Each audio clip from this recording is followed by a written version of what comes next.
May we have the next question from the gent side in the rear? This is Shekhar here. I'm so grateful to the IRF that we get this opportunity to ask you some questions. And for the first time, I've seen you, and I'm glad that I can ask you a simple question. I am a businessman, and one of my only hobby is studying religions. So one of them, obviously, being the Quran. So my question is fairly simple. I really liked what you spoke about Aisha. That was a very wonderful thing that you said. So my question is fairly simple. I'll make it very small. But I really hope that I have the opportunity to cross-question you after you answer me on your answer. Thank you.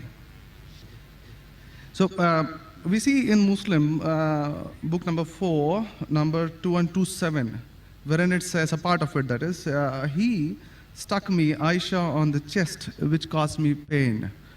Further down, if you look at Mishkat al-Masabi, volume 2, page number 690, repeated again in Muslim book number 9, number 3506, a part of it, I'll just get to the point, wherein Umar is trying to say to the Prophet, or rather trying to make him laugh. He says, Messenger of God, I wish you had seen the daughter of Khadija, where she asked me for extra money, and I got up and slapped her on the neck. God's messenger laughed and said, they are around me, as you see, asking for extra money. Abu Bakr then got up, went to Aisha and slapped her on the neck, and Umar did the same to Hafsa. Now we see something of a pattern coming in. Then if we just jump to Quran chapter 4, verse 34, and those wives you fear may be rebellious, admonish, banish them to their couches and beat them. Now, as I understand from your talk, that there is equal punishment for both man and woman. I'm not contending whether they should be beaten or not. My point is, what is the right of the woman if the man is wrong? Because he gets to beat her up. Brother asked a very good question, and I give you the right to cross-question me after the answer. It is granted. The brother quoted hadith of Sahih Muslim and Mishkat al-Masabi. Do you know the relationship between Hafsa and Hazrat Umar? Well, I've not really got to the point that much. I'm still studying. Do you know the relationship of Aisha and Abu Bakr? May Allah be pleased with them both. Her father, if I'm not mistaken. That's right. I'm asking you a question. Are you married? Yes. Yes. Do you have a daughter? 2 of them. 2 of them, fine. I get to go to heaven. Sorry? I get to go to heaven. No. If you bring them up correctly, I remember with love and compassion, then you'll go to heaven, otherwise not. But, just kidding. But that is only righteous deed. Without iman, you can't enter Jannah. So for you to go to heaven, besides upbringing your 2 daughters correctly, you have to follow the laws of the Quran and the Sahih Hadith and be a believer. I understand. That we'll discuss after answer to you. I understand. After answer, inshallah. I'm asking a simple question. Suppose your daughter, if she wants to jump from a 10-story building, what will you do? I'll stop her. Is she adamant? What will you do? Point, yeah. You get the point, very good. If she wants to jump, no, I want to go. I want to fly like Superman. Dad, you are preventing me from being a Superman. What will you do? Well, I'll stop her, obviously. Will you slap her or not? If required. She says, no, I want to jump. What will you do? Well, I can ask it the other way around. What I'm if asking, my wife brother. sees... I'm asking. If she wants to jump from the 10-story. I will hit her. If required. Not normally. You will say, Arey beti, jaan do na, Superman mat bano. Nahi banne ka abba. Jump marne ka hai. Ab dekho kaisa udti hu main. I want to fly. One flap.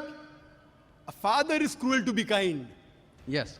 Now, our beloved Prophet Muhammad said, anyone who does not love Allah and His Messenger more than his own life, he is not a Muslim. Anyone who does not love Allah and His Messenger more than his own life, he is not a Muslim. So there are many occasions what happened that sometimes they were disrespectful to the husband. Not a normal husband, Prophet Muhammad sallallahu alaihi wasallam. There were many occasions, not one occasion. There are many occasions, Hazrat Umar, may Allah be pleased with him, and Hazrat Abu Bakr, may Allah be pleased with him. When they came to know that one of the wives has caused pain to the Prophet, they were the father-in-law of the Prophet. But they love the Prophet not only more than their daughter, they love the Prophet more than their own life. There are many occasions. Which occasion you are referring to, I don't know. There were occasions when they came to know that my daughter has caused pain to the Prophet of Allah. How dare she does it? They being father, they have the right to slap. Not you and me. For us, they are the Ummahatul Mu'mineen. They are the mothers of the believers. But yet, they were human beings. Even the wives of the Prophet. Though they were wives of the Prophet, they are the best examples, yet they were human beings and they did make mistakes. Like the ayah recited by the Qari, Surah Nisa chapter 4, 32. They want equal rights. There was in Surah Azab chapter 33, where the wives of the Prophet tell the Prophet, why don't you give us the luxury of this world? They objected, why are we undergoing such a life of poverty? So Allah sends a revelation. If you want this world, I will grant it to you, but you will not get Jannah. The verse of the Quran says, I will free you. That means, if you want, I will let you go free. Divorce, not that he divorced. And you can get the luxury of this world, but you won't get heaven in the hereafter. And the wives of the Prophet, they repented and they asked for forgiveness and Allah forgave them. So here also it's in context. And going against the Prophet is more bad than jumping from top. Jumping from top, your daughter will kill herself, that's it. Correct? But going against the Prophet is more bad. Did you get the answer? Sir, but my question still stands. I understood your point. I haven't completed my answer. Okay, you asked the question, no problem. My question is pretty simple. I haven't completed my answer yet, brother. All right. Because I know your question was in two parts. Then you quoted the verse of the Quran, Surah Nisa, chapter 4, 34. Yeah. And said about wife beating. I want to complete that before you answer. Otherwise, you say Zakir answered half. I only answered one part of your question regarding hadith. The second part is of Surah Nisa, chapter 4, verse number 34. Exactly after the verse that was recited by the Qari. After verse which says, Ar-Rijalu Qawwamuna 'ala Nisa, that the men are the protectors of the women. The verse says that if they're disobedient, then don't talk to her. After that, don't share the bed. Then the Arabic word is daraba, means beat her lightly. The Arabic word is beat her lightly, daraba. Ibn Abbas, may Allah be pleased with him, said, when you beat your wife, you should not beat on the face. Point number one. Point number two, when you beat your wife, there should be no mark left on her body. And he gave an example, beating with a miswak. Miswak is toothbrush. In modern way, I will say beating with a handkerchief. Handkerchief. Now, if you beat your wife with a handkerchief, it is symbolic. It is not wife bashing. Wife bashing is not allowed in Islam. Wife bashing means one shot on the face. Hit so hard so that the mark remains. She'll remember you for the next 1 week or 2 weeks. In Islam, wife bashing is prohibited. It is daraba, means beat her lightly. That means first you tell her she's wrong. You admonish her. Don't share the bed with her. Ultimatum. Last warning. Beat her lightly. Now, what I said, for any crime committed, the punishment is same. Punishment is same. Beating lightly is not a punishment, it is a warning. Can you do the opposite? Can the daughter hit the father? What if your daughter slaps you? Will you like it? No. Why? Equality. Let me complete my answer. You talk about equality. If your daughter slaps you, will you like it? No. No. There may be occasion when you get lunatic, when you become very old, and if you want to jump and then she slaps you, I will agree with her, correct? Though you said, no, I'm agreeing with you. I understand. I'm helping you. You understand, but you don't understand me. No, I do. I'm helping you. Okay. If you grow up and you become a lunatic, you become senile, you want to jump from the 10th story, your daughter says, Abba, mat karo, don't do, father. She may have to slap you. She's doing in good faith. Accept it. Right? Now here, where a husband is giving a warning to the wife, if the wife does the same, what will the retaliation be? Imagine, suppose there's a massive person, bodybuilder comes and acts macho with you. If a small man comes, maybe you'll hit him. A macho person, Arnold Schwarzenegger, comes and tells you something. Will you hit him? Will you hit him? No. Though you may have a lot of guts, but Arnold Schwarzenegger, no. Why? Similarly, since Allah says in the previous verse, man has been given more strength than the woman. So a physical warning, a symbolic warning, a man can give to a woman can't give to a man. A woman can't. There are other things.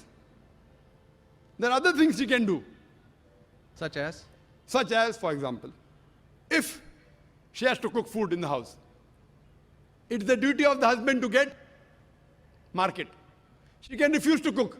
If you don't get market, I will not cook. She can object. Very well. She can object saying, I will not cook.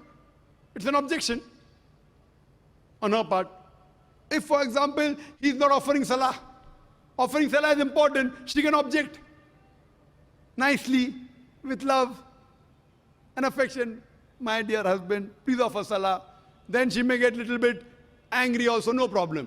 Getting angry with husband is not allowed, unless it's for the sake of Allah and His Rasul. But not physical. She can't get physical. If she gets physical, there will be retaliation. It will never work. Imagine your wife slapping you. Will you leave her? Fine, you may say, Jando. So, what do you realize? This is a symbolic beating. What the Western media has done, they portray as though it is wife bashing. Where is wife bashing? You know the hadith also. So, because of that, Islam is the best way of life. It shows you how to lead life with your wives also. Hope that answers the question. If you have any counter question, you're most welcome, brother. Yes, actually 2 points on that. Primarily, the first thing that is said is a daraba, which means basically tapping.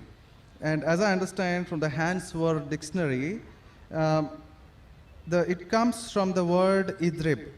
And now, if you look at it, the Arabic word is used in 2 ways.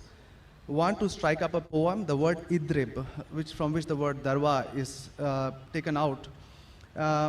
The first is to strike up a poem, and the second, which is used 12 times in the Quran, is a physical action of striking. Strike off? Strike up a poem, or Strike second, up a poem. strike up a poem, metaphorically.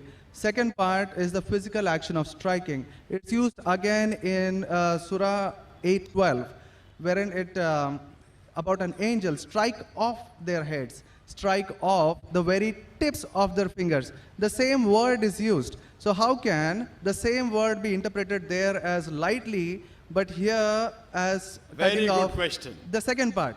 Very good question. Very good question. The second part is that if we come back to Sahih Bukhari, volume 7, number 715, again, the respectable, I truly mean that, respectable woman Aisha, a great scholar, I read about her, narrated, Aisha said that a lady came wearing a green veil and complained to her, that is Aisha, and showed her a green spot on her skin caused by beating. It was the habit at that time for women to support each other, means when they get beaten up, so you support each other. So when Allah's messenger came, Aisha said, I have not seen any woman suffering as much as a believing woman. Look, her skin is greener than her clothes. That was my second part. As for second part, I'll answer first, and first part, I'll answer second. No problem. She's complaining to the Prophet that somebody has done injustice to her. It doesn't end saying the Prophet agreed with it. If someone has done injustice, if we read ahead in some other hadith, the Prophet may have done justice to her. It doesn't say that someone beat her and the Prophet agreed with it. Correct? She is just reporting that maybe there is injustice done to a woman. That's it. The moment she's complaining means she's disagreeing with it. She didn't say, Prophet, I heard a very good thing I saw, that the woman was beaten up. The moment she's complaining means the wife, Hazrat Aisha, may Allah be pleased with her, disapproved of it.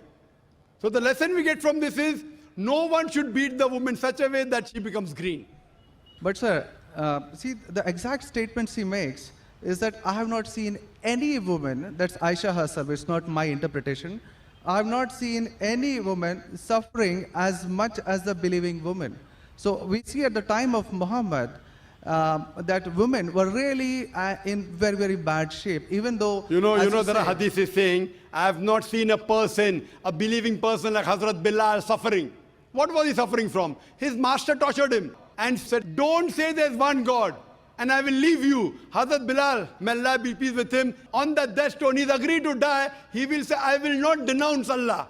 I will keep on saying, La ilaha illallah Muhammad Rasulullah. There is no God but Allah and Prophet Muhammad is a messenger. He's taking the pain.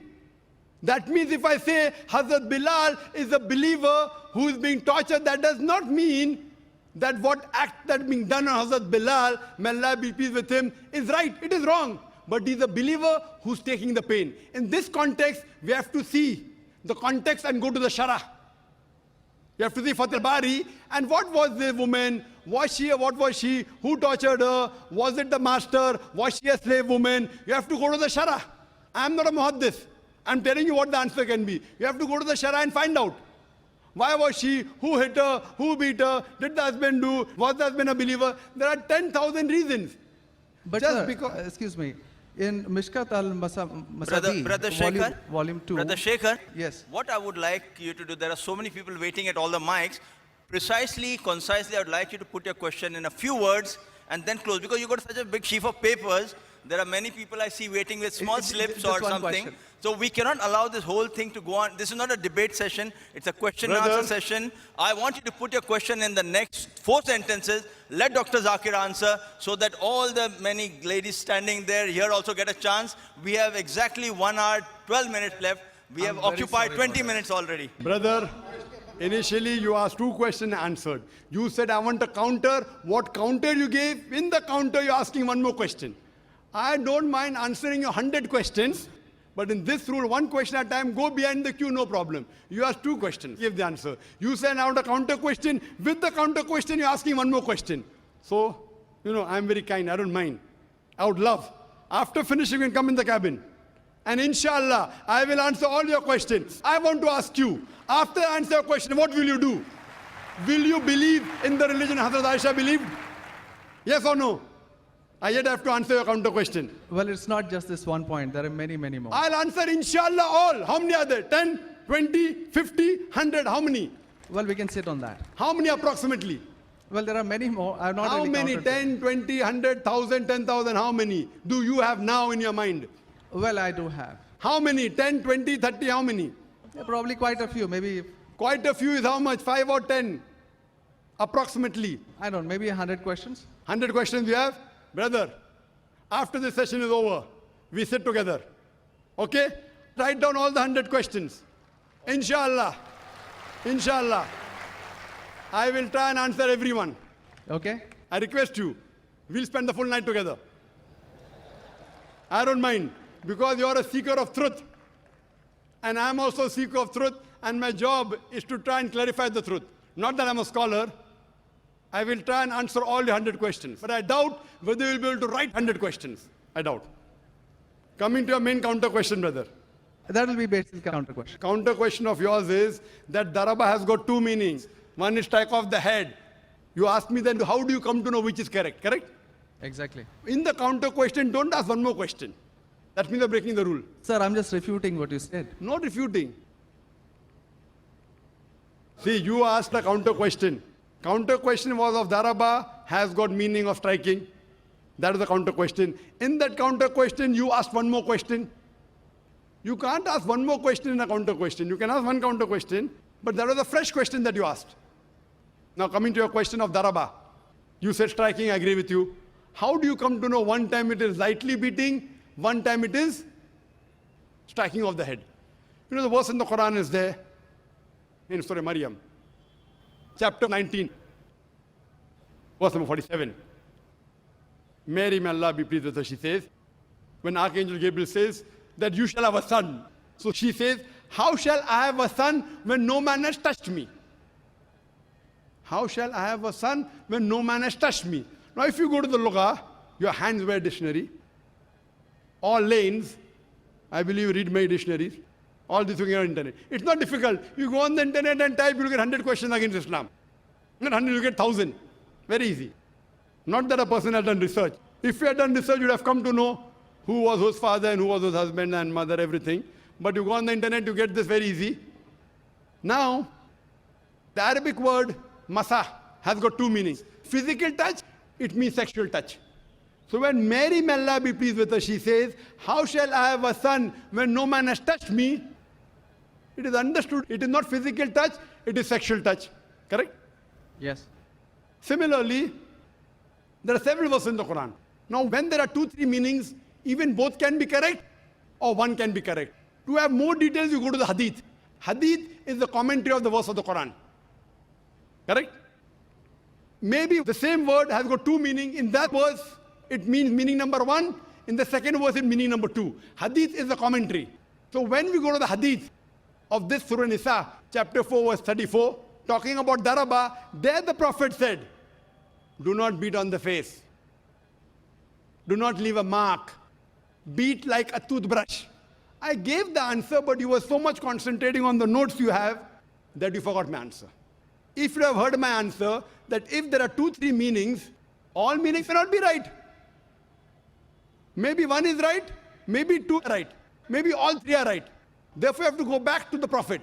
The Quran says, Atiullah, Atiur Rasul. Obey Allah and obey the Messenger. So when there are 2-3 meanings, you have to go to the hadith and find out what did the Prophet mean by that word. So there when it says strikes off the head, it means strikes off. Here it means strike lightly. So therefore, if you know the supplement is the commentary of the Quran, it's the hadith. Without the authentic hadith, you cannot understand Islam. So a prophet said, it means beat lightly, like beating with a toothbrush, don't beat on the face, don't leave a mark on the body. So these are the guidance given by Rasul. Therefore, it is obligatory that besides the Quran, you have to follow the authentic hadith. Hope that answers the question, and inshallah, I'll wait for you after 10 o'clock in the speaker's lounge, inshallah. Yes, Brother Shekhar? Thank you. And since you have 2 daughters, you said you have 2 daughters and you want, sorry? And one son. The son, there's no hadith saying the son will take you to Jannah here. Yeah. If he becomes the pious son, and if he prays for you, inshallah, even he will be a path to Jannah. What I want to see to it that besides good deeds, you even have faith. Faith is one of the important criteria to go to Jannah. And since you have an urge to go to Jannah, to paradise, inshallah, I pray to Allah subhanahu wa ta'ala, may He make me the zarya, the pathway to take you to Jannah, inshallah. Yes, sister.